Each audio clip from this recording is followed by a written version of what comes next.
tu vois 7 fois les choses, je t'assure que c'est rentré dans ton crâne. Notre corps, c'est une machine. C'est une machine, c'est comme une voiture. Si tu ne mets pas d'essence, elle ne va pas avancer. On est là pour être des élitistes, on n'est pas là pour avoir 50%.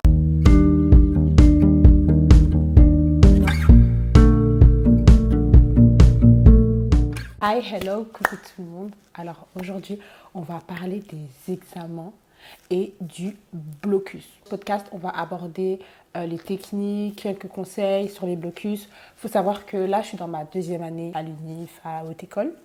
Et j'ai déjà fait 3 blocus. Donc là, je vais sur mon 4e blocus. Et j'en ai fait des erreurs. J'ai fait plein d'erreurs. Et avec le temps, j'ai pu trouver plein de petits tips, plein de petits conseils que je peux vous donner aujourd'hui qui ont pu m'aider pendant mes examens. Après, il faut savoir que les études, c'est toujours propre à chacun. Et ce qui fonctionne pour moi peut ne pas fonctionner pour vous. Mais il y a des choses qui sont universelles. Donc aujourd'hui, on va parler des choses universelles. Et je vais aussi vous expliquer comment moi je fais. Peut-être que ça peut vous aider. N'hésitez pas à aller voir mes 2 anciens épisodes de mon podcast, donc sur l'image de soi et sur la zone de confort. Et n'oubliez pas de mettre un like si vous aimez la vidéo ou à vous abonner pour soutenir la chaîne. Alors, comment réussir ces examens? Il faut savoir que moi, dans mes blocus, j'ai déjà fait 3 blocus, ok? Et le premier, ça a globalement été. Le deuxième, ça n'a pas du tout été. Et le troisième, ça a parfaitement été. Donc, c'est à ce moment-là que j'ai compris qu'il y avait des choses que je faisais bien, il y avait des choses que je faisais mal, il y avait des choses qui devaient clairement sauter. La manière dont moi, je vis mes examens, je les vis vraiment de manière intense. C'est-à-dire, c'est une période, il n'y a que les études qui comptent. Il n'y a que ça. Il y a le reste, oui, il y a les amis, la famille et tout. Mais les amis, la famille, pendant 2 semaines ou pendant 1 mois, c'est pas ma priorité. Ma priorité, c'est vraiment les examens. Pour ceux qui ne savent pas c'est quoi un blocus, pour ceux qui pensent que c'est leur premier blocus, ou pour ceux qui ne sont pas à l'UNIF et qui juste ont du mal avec leurs examens, même au collège, au lycée ou en secondaire, bah ça peut aussi très bien fonctionner pour vous. D'abord, je voudrais parler de l'organisation. Alors l'organisation, c'est super important.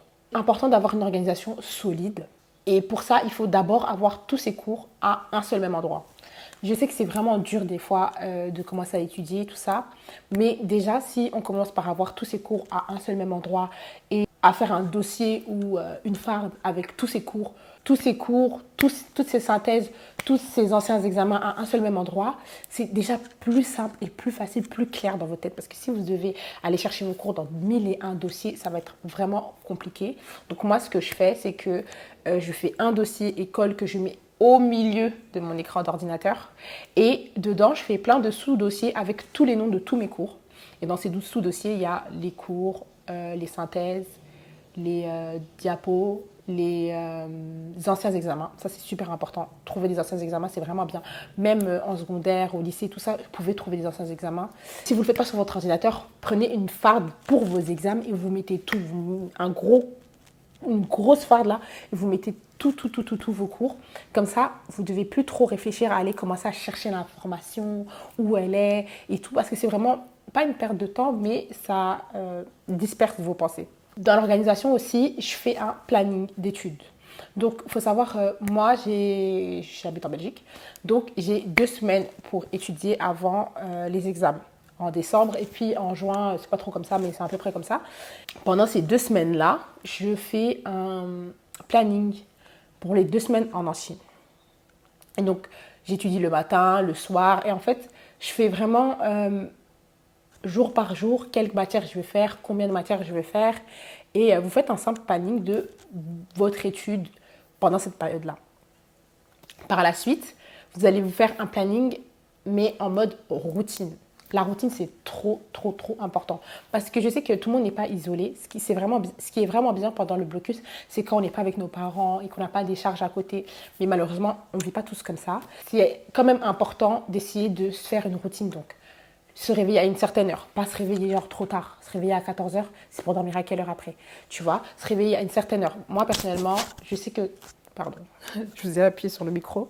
Moi, personnellement, je sais que moi, je me réveillais à 10-11 heures. Pour étudier, pour commencer ma journée. Mais ma soeur, elle se réveillait à 9h. Donc, elle se réveillait à 9h et genre, elle prenait 1 heure pour prendre son petit déjeuner, pour se laver, s'apprêter et tout. Et elle commençait à 10h à étudier. Et donc, Elle commençait à 10h et elle planifiait ses journées comme ça, jusque pas trop tard parce que c'est vraiment important de dormir. Donc, se réveiller tôt, ça nous permet de pouvoir dormir plus. Se réveiller tard, ça nous fait travailler pendant la nuit. Après, je sais qu'il y a des personnes qui arrivent très bien à travailler pendant la nuit et d'autres pendant la journée, mais on va pas se mentir, c'est toujours mieux d'étudier pendant la journée.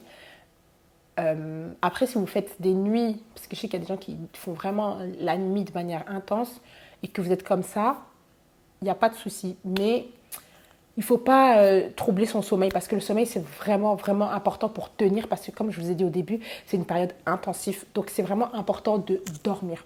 Donc, dans votre planning, vous devez inclure suffisamment de temps pour étudier. Parce que j'ai fait l'erreur. En général, l'être humain, en général, il a tendance à être dans la loi de Parkinson. Alors, je ne sais pas si vous connaissez, mais en gros, la loi de Parkinson, elle dit quoi? Elle dit que quand on a un laps de temps, on a tendance à utiliser tout le temps imparti, or que on pourrait le faire en moins de temps. On a suffisamment de temps pour le faire plus rapidement. Donc, au lieu de prendre 2 semaines pour faire une matière, on pourrait le faire en, par exemple, 5 jours, mais on va traîner et on va l'éparpiller sur les 2 semaines.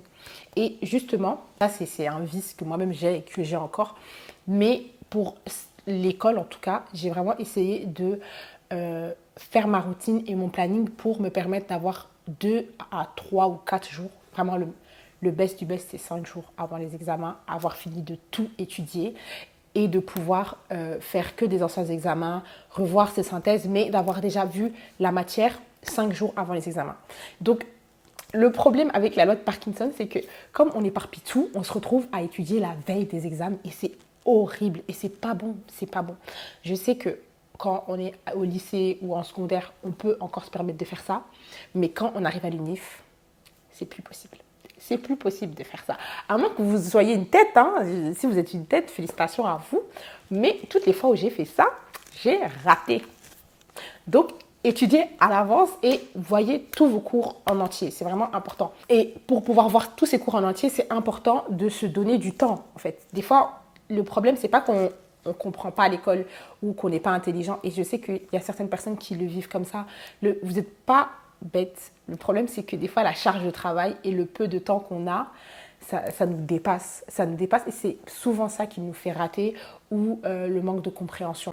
Quand vous faites votre routine, vous devez faire une routine assez immersive. Donc, comme j'ai dit tout à l'heure, du matin au soir, inclure les heures de sommeil dans votre routine, bien répartir les cours. Ça, c'est à vous de voir si vous voulez faire un cours par jour ou plusieurs cours par jour. Et faire une routine, ça peut vous permettre de rythmer un peu vos journées. Vous savez, genre, là, il faut manger, là, il faut manger, vous voyez, là, il faut faire une pause et tout ça. Ça va faire un petit rythme à votre journée. Et puis, ça va rythmer aussi votre semaine et ça va rythmer votre session. Donc, en général, ma routine à moi, c'est je me réveille le matin vers, comme je vous ai dit, 10h, 11h. En fait, je me réveille absolument avant midi parce que sinon, ça n'ira pas. Et je mange, puis j'étudie directement. Je mange, je m'apprête, je me lave, puis j'étudie directement. Souvent, je commence à 11h, midi. Mais justement, il ne faut pas que je me réveille à midi parce qu'il faut commencer à midi. J'arrive pas à étudier en une traite. Donc, je fais aussi des pauses. Et pendant mes pauses, souvent, soit je mange ou je regarde une série ou des fois, je sors marcher.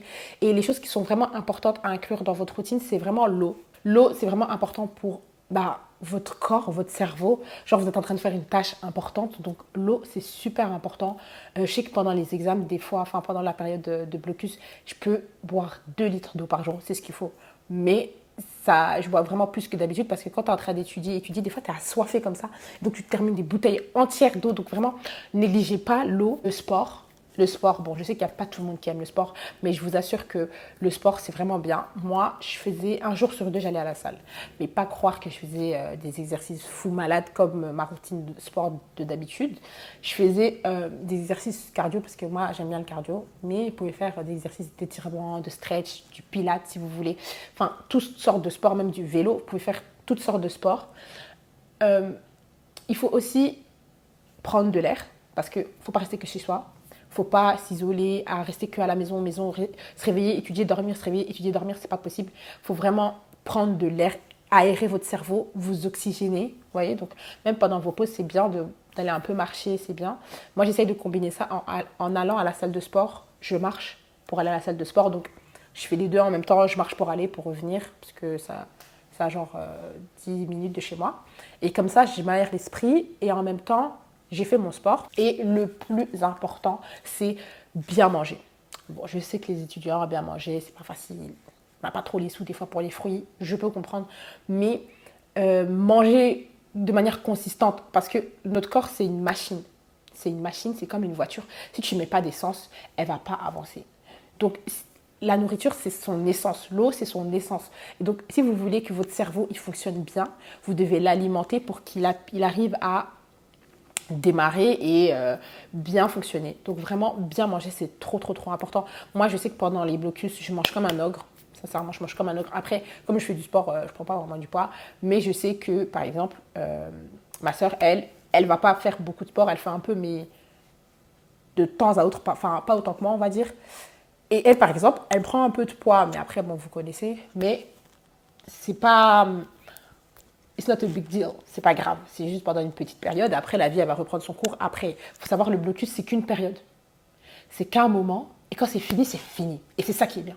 C'est pas toute l'année, t'es comme ça. Après, je sais qu'il y a des matières, par exemple droit, médecine et tout ça. Je sais que c'est pas que pendant le blocus que vous devez étudier. Et moi aussi, j'étudie pendant l'année quand j'ai des travaux à rendre. Mais là, on parle de blocus. Ouais. Hors du blocus, si vous devez étudier un peu toute l'année, vous vous surmenez pas comme pendant la session d'examen. Vraiment, ne faites pas ça. Parce que sinon, ça va vous avoir dans la santé mentale et puis vous allez vous demander, est-ce que j'aime vraiment mes études ? Est-ce que j'aime vraiment mes études? Alors que toutes les études sont dures. Donc, vraiment, vous surmenez pas. Et c'est pour ça que la routine, c'est important. C'est pour donner un rythme, pour vous donner des moments de battement, pour ne pas vous laisser submerger par la quantité de travail.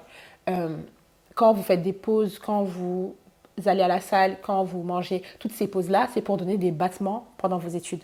Alors, à ce moment-là, on va parler des techniques pour étudier. Et je sais qu'il n'y a que ça qui vous intéresse. Mais moi, je vais vous donner la mienne. Et elle est costaud. Sincèrement, elle est costaud et elle est longue. Et je peux comprendre que tout le monde ne la fasse pas. Mais elle fonctionne. Sincèrement, elle fonctionne. Avoir une technique de travail solide, c'est le plus important. Et au fond, on sait tous comment étudier. Au final. Parce que si vous en êtes arrivé à votre terminale, si vous êtes arrivé à votre première secondaire,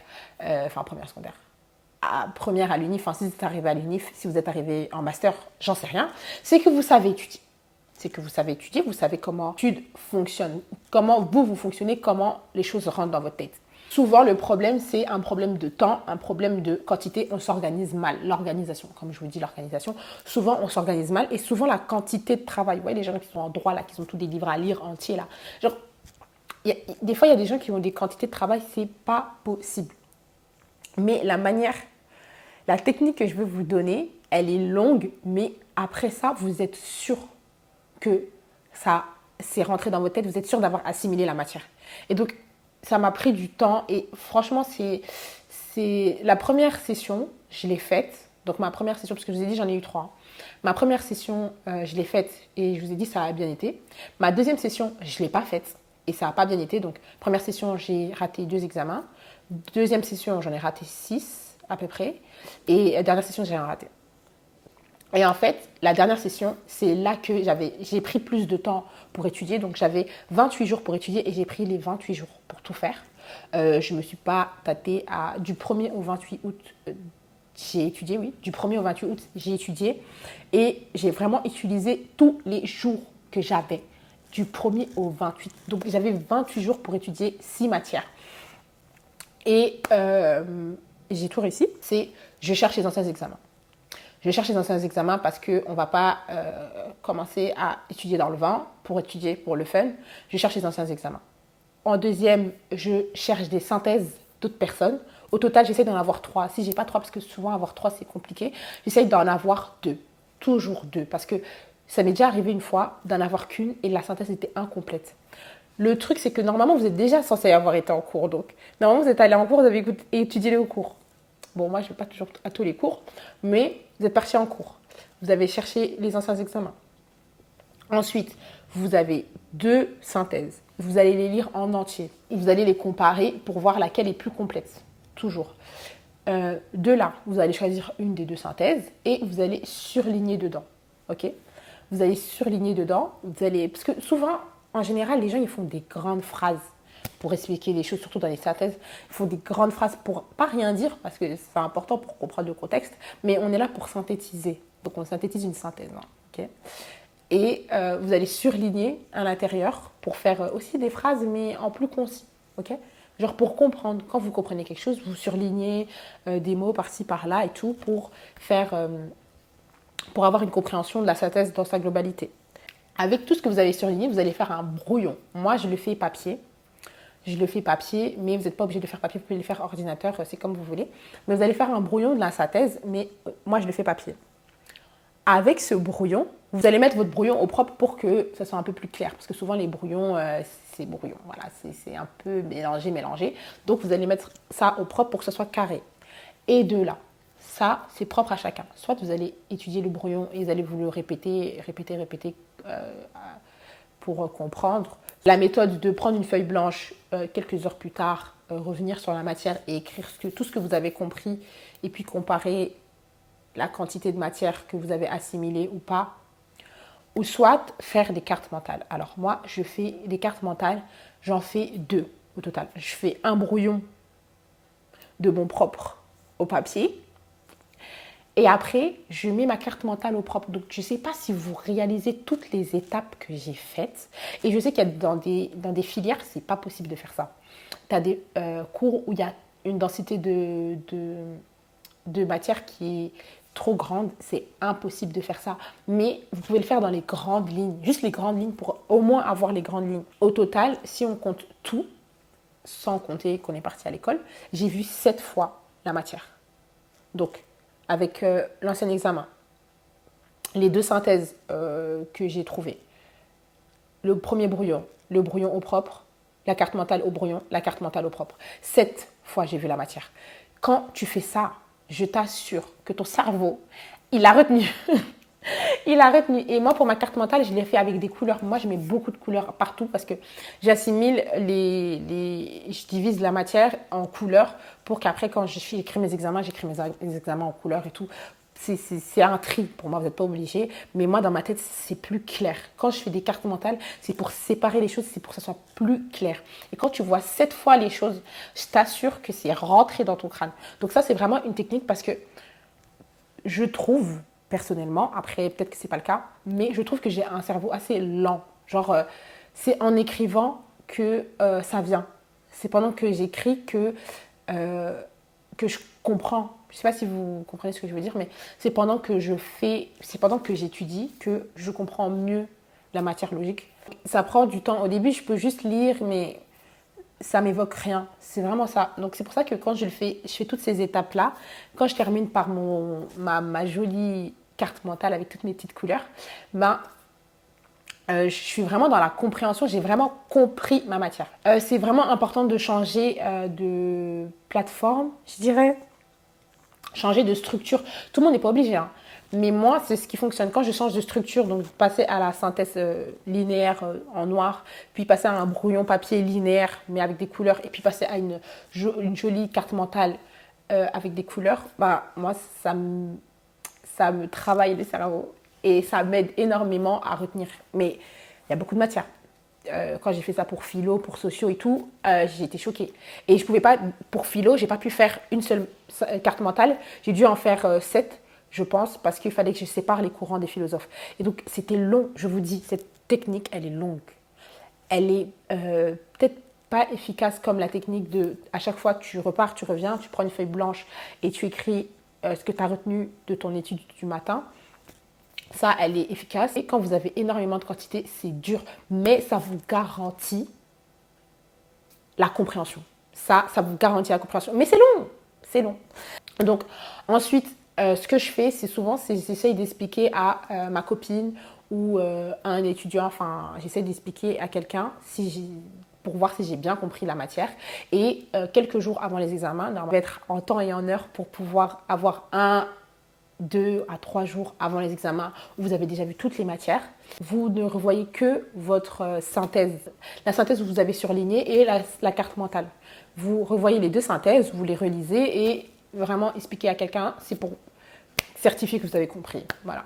Donc, ça vous permet de comparer un peu vos études. Pour le temps, alors pour le temps, moi, je prends maximum 2 heures. Moi, j'arrive pas à étudier trop longtemps en une traite. Je prends 2 heures, je fais une pause de 30 minutes.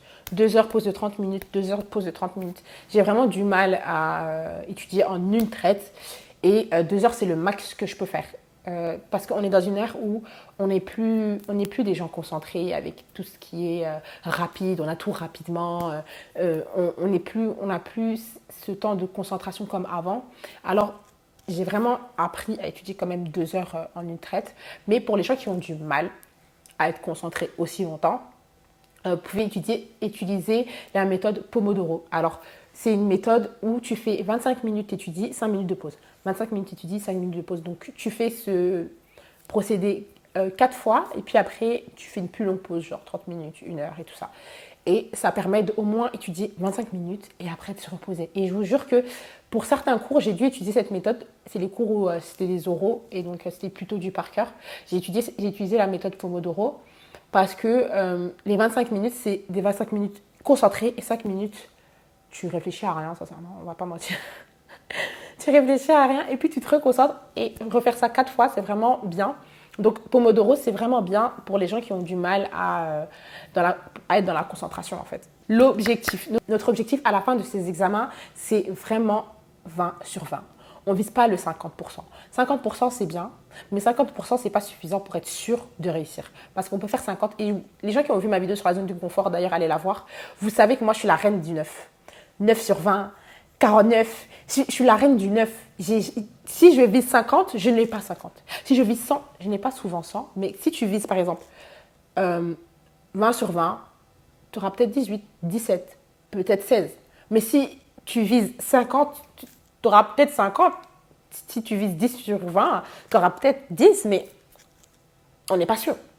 Donc, quand on étudie pour réussir à 100%. On étudie pour être sûr de soi quand on va à l'examen. Ça nous est déjà arrivé d'aller à un examen et d'être sûr de soi et au final, rater complètement l'examen. Moi aussi, ça m'est déjà arrivé. Pour philo, la première fois, ça m'est arrivé. Mais je n'ai pas pris le temps, comme j'ai pris la deuxième fois, d'étudier, de tout synthétiser. Et c'est pour ça qu'on prend autant le temps. Et je vous jure, c'est le temps qui nous manque souvent par rapport à la quantité de travail. C'est souvent ça qui nous manque. Donc, vraiment, négligez pas le temps d'étude que vous consacrez à vos études. Plus tu prends le temps d'étudier une matière, mieux tu l'étudies, plus tu as de chances de réussir. Donc vraiment, on est là pour être des élitistes, on n'est pas là pour avoir 50%. Et depuis que je fonctionne comme ça dans ma tête, ça me permet d'être sûre de réussir. D'être sûre, je peux pas, parce que je vous assure qu'en août, je ne pouvais pas rater. Je ne pouvais pas rater. Donc j'étais obligée, je devais être sûre de réussir. Je ne pouvais pas juste aller et peut-être bonne chance, la chance. Ça, c'était pas possible. Parce que plus tu rates, plus tu restes dans tes études, plus tu n'as plus envie d'étudier, plus tu t'abandonnes en fait. Et ce n'est pas une bonne chose. Donc on est là pour réussir et se donner les moyens et le temps de réussir. Je sais que ça crée énormément de stress, de larmes. Moi j'ai pleuré, pas croire. Moi j'ai pleuré à certaines périodes parce qu'il y avait des examens, surtout quand c'est du par cœur, parce que je ne suis pas très forte pour le par cœur. Parce que c'est une pression de ouf, parce que ce n'est pas quelque chose que tu maîtrises et tu vois qu'il y a des vrais enjeux, les enjeux ils sont réels. Mais je vous jure qu'il faut trouver un équilibre et la routine, c'est vraiment bien. Trouver un équilibre pour que ce ne soit pas trop oppressant pour vous. Et souvent, ce qui nous manque, c'est la motivation. Alors, pour me motiver, moi, j'écoute des podcasts. Déjà, on va commencer par là. J'écoute des podcasts sur la motivation sur les études, sur des gens qui ont réussi leurs études, comment ils ont fait pour réussir, même sur développement personnel, hein, pas forcément que sur les études. Des podcasts en général, ça fait vraiment du bien. Moi, j'écoute mes podcasts en revenant de la salle. Vous voyez, je garde du temps. Donc, j'aère mon esprit, je vais à la salle, j'écoute le podcast en rentrant. Genre vraiment, et je suis beaucoup dans après l'effort, le réconfort. Donc, j'essaye qu'après toute ma journée d'études, je prends du temps pour moi le soir, je fais une petite routine et tout ça, ou je regarde une petite série. Je sais qu'il y a des gens qui ont énormément du mal à regarder des séries pendant leurs examens, donc ne le faites pas. Mais si vous y arrivez, le soir, vous regardez un épisode, et le soir d'après, vous regardez un autre épisode. Et c'est vraiment... après l'effort, le réconfort, je suis vraiment comme ça. Mon appui, sincèrement, moi, mon appui, j'ai une copine qui est avec moi dans mes études. Donc, des fois, quand ça va pas, je l'appelle, je lui parle. S'il faut, des fois, on se voit même. Mais on se voit genre chez l'une, chez l'autre. Hein. On ne croyait pas qu'on sort. Mais des fois, même, on se voit pour, vous savez, descendre un peu la pression, enlever ce stress et discuter. Des fois, on est là pour discuter pour les cours. bien sûr, toujours. Mais après, des fois, on discute un peu de tout et de rien et ça fait vraiment du bien. Donc, parlez avec votre famille, discutez avec votre famille avec qui vous vivez. Et si vous vivez seul, appelez pendant vos temps de pause pour discuter avec quelqu'un. Vraiment, il ne faut vraiment pas s'isoler. C'est bien aussi de pouvoir comparer ses études avec quelqu'un d'autre pour voir, en fait, non, j'ai bien compris, ou non, là, je suis totalement à la ramasse, et faites-le avant vos examens, pas un jour avant. Donc, je vous jure, c'est trop important de ne pas s'isoler et de communiquer. Après, je sais qu'il y a des gens qui sont vraiment très isolés à l'école et qui n'ont pas forcément d'amis et tout. Donc, il y a des groupes, des fois, vous pouvez parler dans le groupe, poser des questions dans le groupe. Vraiment, il faut y aller, quoi. Il faut y aller parce que c'est pas en restant enfermé tout seul qu'on aura la certitude. Des fois, comparer, c'est bien. Je parle dans les cours, pas dans la vie de tous les jours. Mais des fois, comparer un peu ce qu'on a appris, c'est voir que, ok, j'ai bien appris la matière. Le dernier point, c'est se lancer. Se lancer, commencer, je vous jure, c'est dur. On peut penser que oui, les études, tous les points que je vous ai dit avant, c'est important, je ne dis pas. Mais le plus important, c'est vraiment commencer à étudier. Parce que moi-même, je suis la première. Souvent, quand une tâche elle est difficile, on a tendance à procrastiner et à la remettre à plus tard. À la remettre à plus tard, à la remettre à plus tard, à la remettre à plus tard. Et parce qu'en fait, elle est dure, elle est difficile. Et même là, quand je parle de ça, je réalise que je dois trouver un stage. Et c'est tellement dur de trouver un stage que depuis, je me mets à plus tard, je suis en train de faire une vidéo alors que j'ai un stage à trouver. Parce que ça me stresse et je procrastine sur cette tâche-là et il ne faut pas. Vraiment arrêter de repousser le moment. Et les études, c'est comme une piscine froide. Tu ne peux pas mettre un pied, un orteil après l'autre, rentrer petit à petit. Tu auras trop froid, tu vas pas y arriver. Tu dois rentrer dedans, tu dois plonger, prendre l'eau. Et quand tu vas rentrer dedans, tu vas réaliser qu'en fait, en vrai de vrai, elle n'est pas si froide que ça. En vrai de vrai, je suis en train de m'adapter à la température de la piscine. Donc, une fois cette étape franchie d'avoir commencé, tout le reste que je vous ai expliqué bien avant, ça va être plus facile à faire parce que vous avez déjà commencé et vous avez débloqué la porte dans votre cerveau de c'est le moment d'étudier. L'appétit vient en mangeant, les idées viennent en créant. Pour réussir, il faut commencer à étudier. J'espère que la vidéo, elle vous aura aidé. Moi-même, je pense que je vais regarder cette vidéo avant de commencer mes examens le mois prochain parce que là, comme je ne suis pas partie en cours, là, il va falloir bosser. Il va falloir bosser. Et j'espère que ça vous a plu, que ça vous a aidé. Surtout, abonnez-vous, partagez ça à vos amis si ça peut les aider. Surtout à vos amis qui procrastinent, fous malades là. Partagez-leur la vidéo, peut-être que ça pourra les aider. Abonnez-vous pour soutenir la chaîne parce que ça aide vraiment énormément. Mettez vos techniques d'études, ce que vous pensez de la vidéo en commentaire. Et comme ça, on pourra interagir, toujours dans le respect bien évidemment. Et merci d'avoir regardé ce podcast jusqu'à la fin. Si vous êtes encore là, vraiment, merci. Et surtout, restez en ataraxie. Bisous!